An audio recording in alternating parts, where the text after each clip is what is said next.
We got drive voltage, 15.6 kilohertz, and it does adjust. Yeah, there's the horizontal hold. You can see it changing.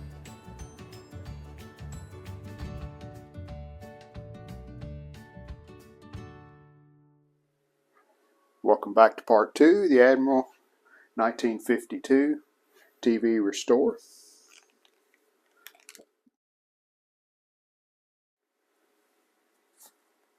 Sam's Photofac. That's correct chassis. So I feel more confident now that we can figure out what's going on with this set and get it going. In fact, I've been doing some troubleshooting, so let me catch you up here and show you what I found. Couldn't get any high voltage, but I did notice I had drive voltage here on the horizontal output. This -30. Frequency was pretty close, is around 16,000 cycles, so close enough to where it could be adjusted. But as soon as now this was with the cap off of the tube, which goes over to the flyback. As soon as I put that cap on, this drive voltage came down to practically nothing, and it was way off frequency what was there.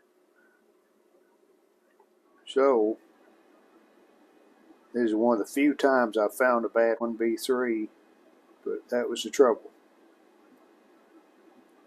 I could uncap it, take the lead off the cap of it, leave this lead on the cap of the horizontal output, and then I had drive voltage, and it was what it's supposed to be, and it was adjusting.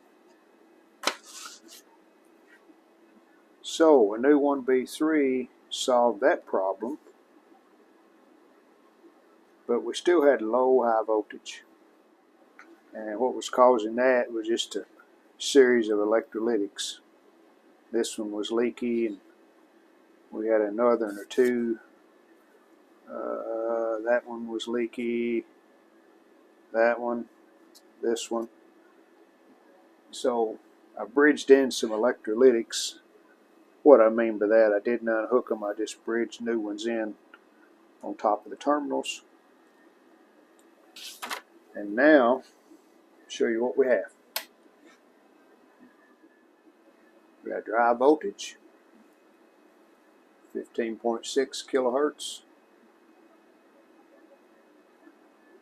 and it does adjust. Yeah, there's the horizontal hold. You can see it changing. And we've got a line on the screen.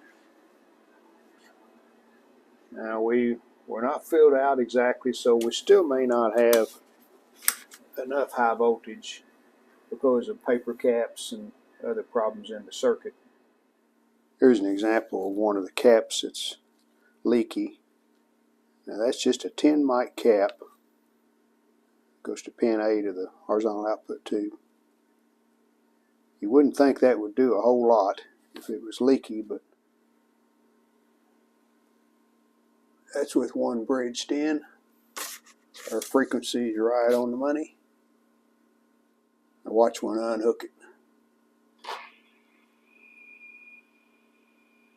Way off frequency, noisy signal.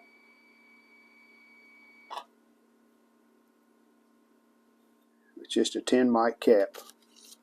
It's this one right here. One section of it that I have the jumper wire on.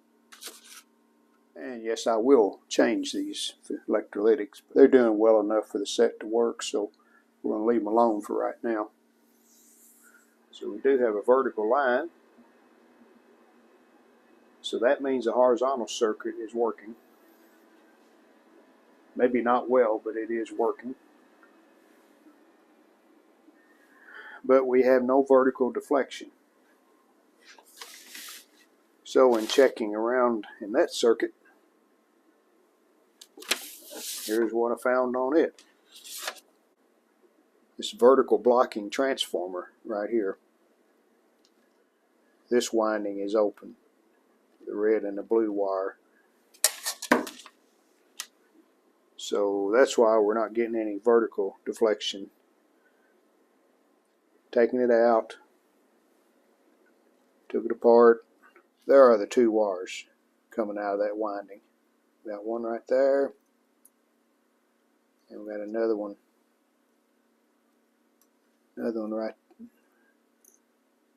right there. There it is. And I can't repair it. Goes in the center of that transformer, so there you can see the two wires a little better too, but they go to the middle of that transformer. No repairing that, but I was able to find one online and I have it ordered,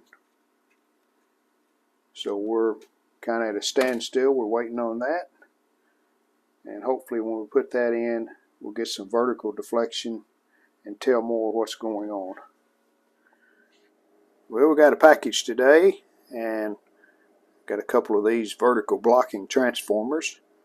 I was able to actually buy two for what one would have cost me from other sellers, so no packaging, they just came like this. But we're going to check them and make sure that they're okay. Here's a red and a blue lead. And we got 164 ohms. And a green and a yellow, 887 ohms. Let's check the other one. The green and the yellow, 939. And the red and the blue, 166. So this is an original Admiral. Looking at that part number, we're going to use this one. 79A 18-4, and that's what that one says. But it's nice to have this other one because these went bad a lot, especially in these early 50s sets. It's a common problem. And there's the transformer. Everything's connected back. So let's see if we made any difference.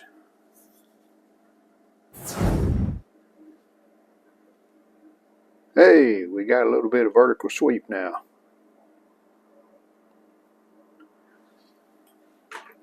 And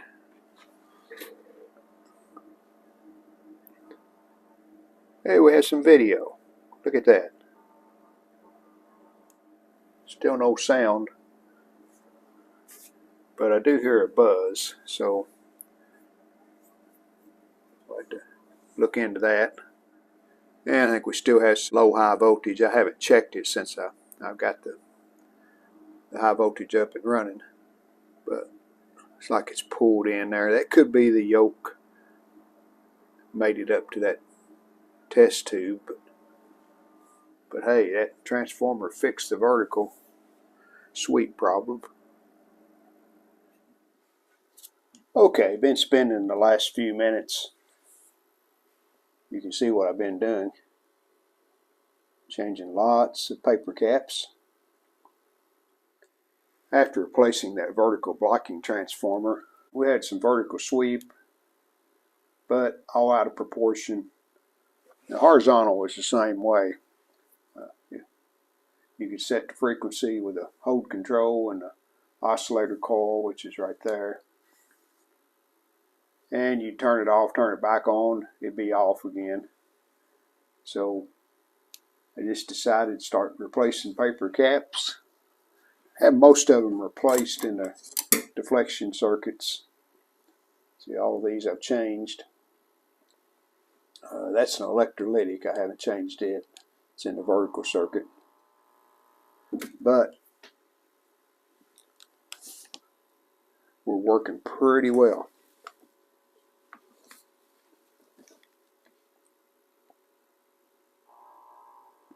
Pictures in good proportion.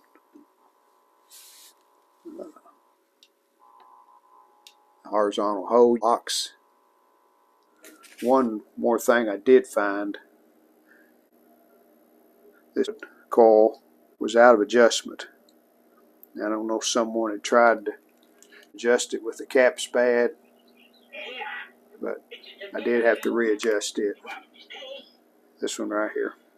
I think our controls need to be clean. That's why we're getting the noise when we turn the sound up.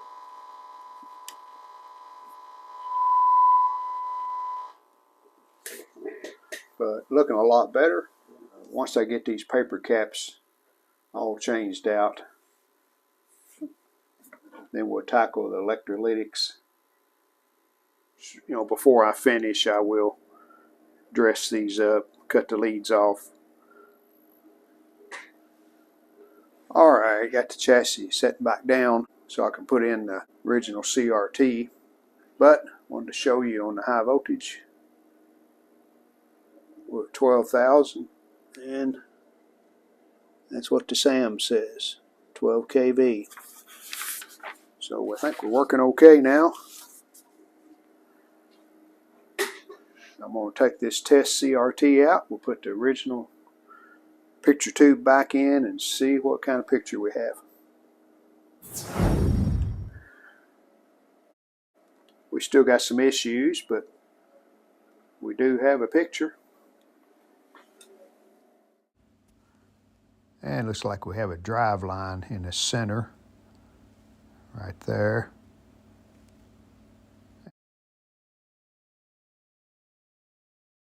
It has it's called a horizontal drive adjustment. Right here. Variable capacitor. And I haven't adjusted it, so that could be what's causing that.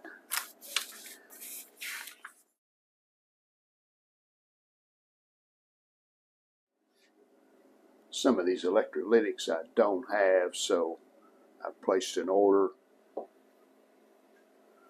While we're waiting on the new electrolytics, I'm going to check some resistors. In these older sets, the first ones I'll normally check are these bias resistors on the IF. We got a 47 ohm, 68 ohm, and a 150. Those are usually drift higher, and while the IF still works, when you put some new resistors in, it tends to work a little better. And we'll check some others. It's usually the low resistance ones that will raise up in value.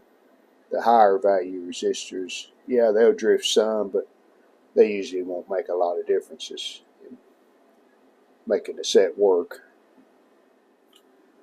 Alright, been cleaning up the paper caps, cut the leads off, got them mounted. Well, they look a little better. One other thing on the paper caps, I had this orange drop and it had been replaced. It's in the video circuit. It probably would have, it was working fine, but I don't like those orange drops, so I just replaced it and that resistor with a new paper cap and a new resistor.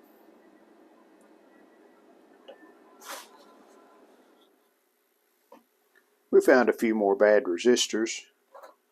I think there's 5, 3 of them in the IF, and then that was a power resistor that I just wanted to change. Put a smaller one in to free up some space. And then there's the one I discussed, 470K across that cap. There's our pile of parts so far. Package. Pull open here. Pull open here.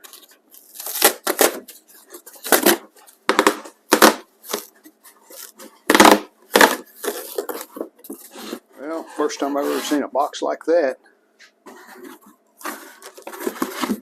Anyway, got our parts.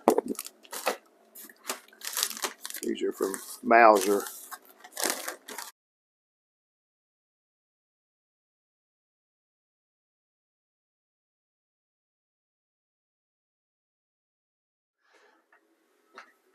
Alright, let's get started on these electrolytics. There's my new light. You might have seen it in some of the video. Got that at a thrift store for $1.50. And it pivots. Bring it down, over,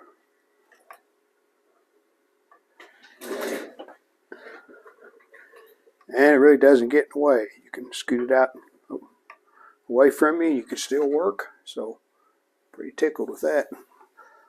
We started this very top one. That's C1, and it's actually an 80 and a 60 because sections B and C are tied together on this set.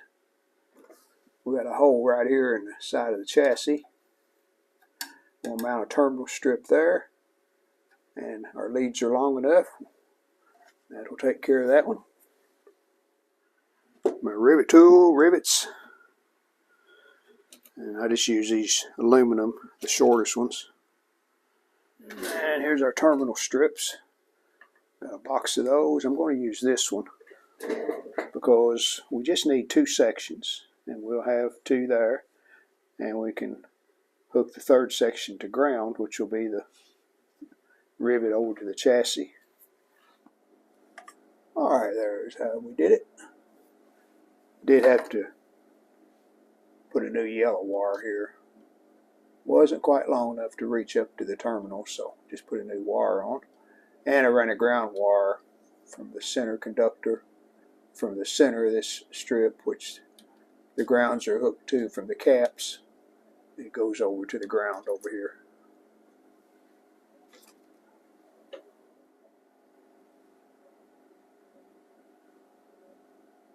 This is a replacement vertical output transformer, and we need to do some dressing on the wires. As you can see, got some electrical tape there, but it mounted right here from that hole to that one, so that gives us a place for a terminal strip right there.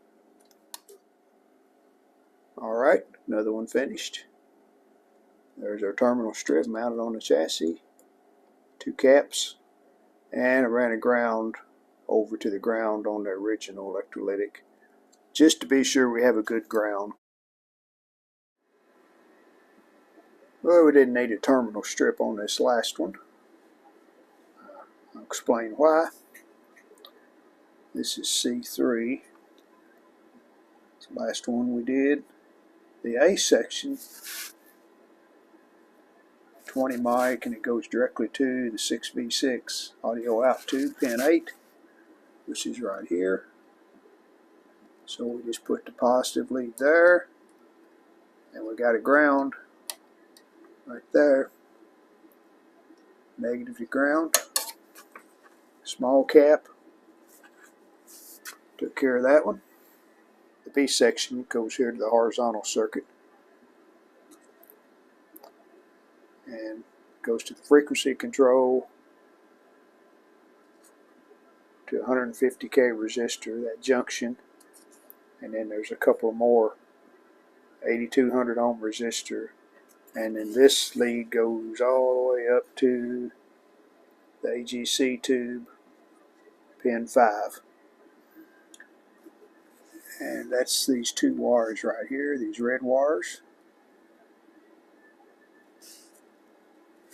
And I just mounted that cap right there, hooked the ground up to the ground lug on the original cap. That took care of the B section. Then the C section is the one I showed you previously. It's 10 mic, goes to pin 8 of the horizontal output tube. And that's this connection right here. This blue wire runs over to the tube. So we just mounted again, used this ground on the electrolytic, the original, and then hook the positive right there. One more thing I need to do is clean this up. We got some splices going on here. I wish I had a smaller vertical output transformer, because that thing is really heavy and big. But it works, so we'll keep it, and we'll just dress these wires up. Alright, we got those spliced a little better and some good insulation on them.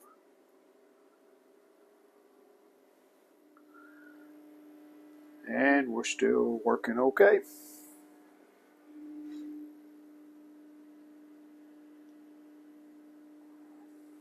Some other things I did that I didn't video. I cleaned all the controls.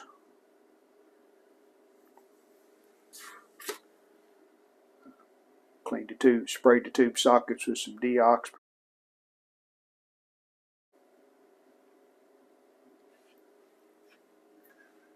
Haven't really done much cleaning underneath. Changing parts and moving things around cleans it quite a bit. No one sees that anyway.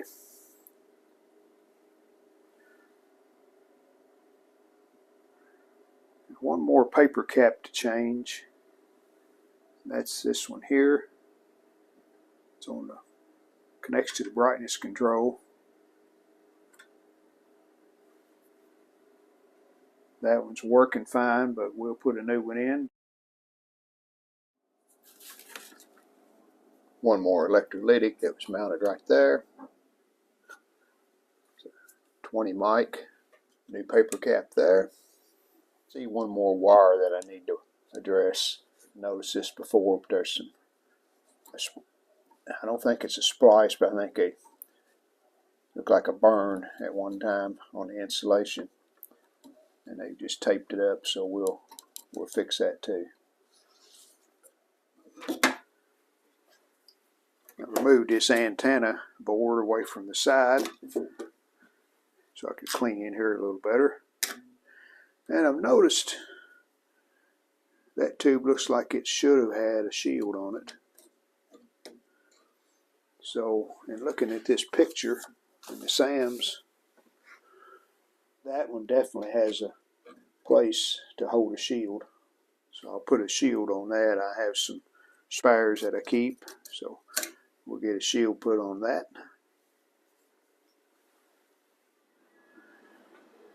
Okay, we're cleaned up pretty well. This piece of rubber here on the CRT mount. I'm going to clean this off. This side is missing, as you can see, pretty much. So we'll clean these off. And I'll just put some foam on that. Got an idea what I can use there. Alright, this is just a foam sticks on, and I'm going to leave the outer layer that peels off. We'll leave it on until we get ready to mount the CRT. Alright, I think we've got the top about as clean as we're going to get it. Here's a yoke. I had another yoke with a good cover, so just put it on this one, and that's just some cloth tape around that edge, so that'll protect it, keep them high voltage wires away from us. CRT socket, just wrapped it with some cloth tape. Of course, left the video wire separate there. Harness there goes like that. That holds it away from that horizontal output tube. Cloth tape on the focus magnet.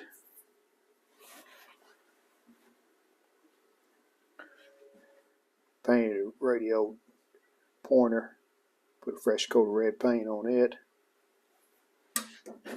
So we're ready to put the CRT back in. I've cleaned it off, and yeah, there's some dag coating missing, but for the most part, the important part of it is still there. This is where the spring rests against from the chassis, and you can see all of that coating pretty much is still there except for that one place. So we're going to let that go. This socket, all I did here was just wrapped a piece of clear tape just to hold it in place, and that stiffened it up.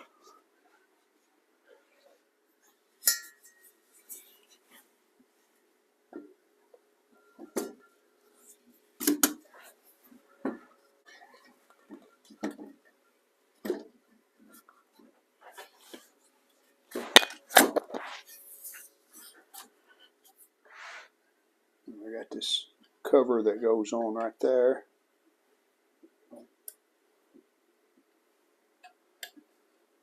That wing nut started. There we go.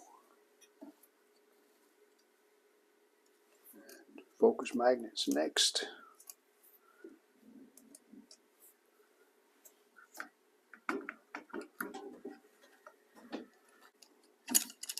And I can tell where this was at.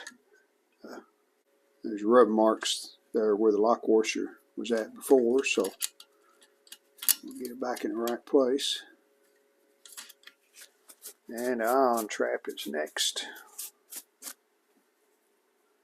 And this is really fits tight, so you have to squeeze it like that to where it will go over the socket.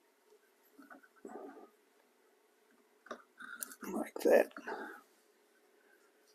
And I think it's right in there. I'll look at my reference photo to make sure, and I'll just adjust it to watch the picture. You just want to turn it for the brightest picture. Dirt on the end of this socket. Get that off.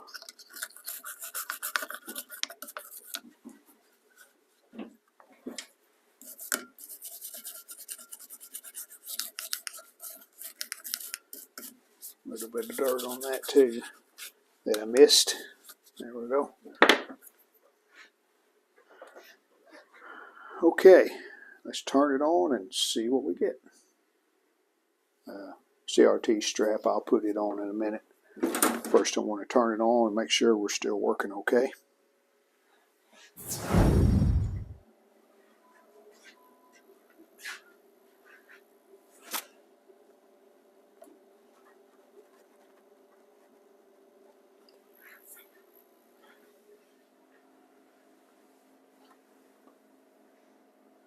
Well, that's going to be it for part 2 of the 1952 Admiral 17-inch TV with AM radio. We're going to have one more video where we'll finish this setup, and that'll be cabinet work. We got to figure out something on a speaker. I want to make a back because it's missing. So several things to do, but I think we can wrap it up in one more video. We'll see you then. Thanks for watching. Well, we hope you enjoyed the video, and if you did, how about giving us a like and subscribing to our channel. Thanks.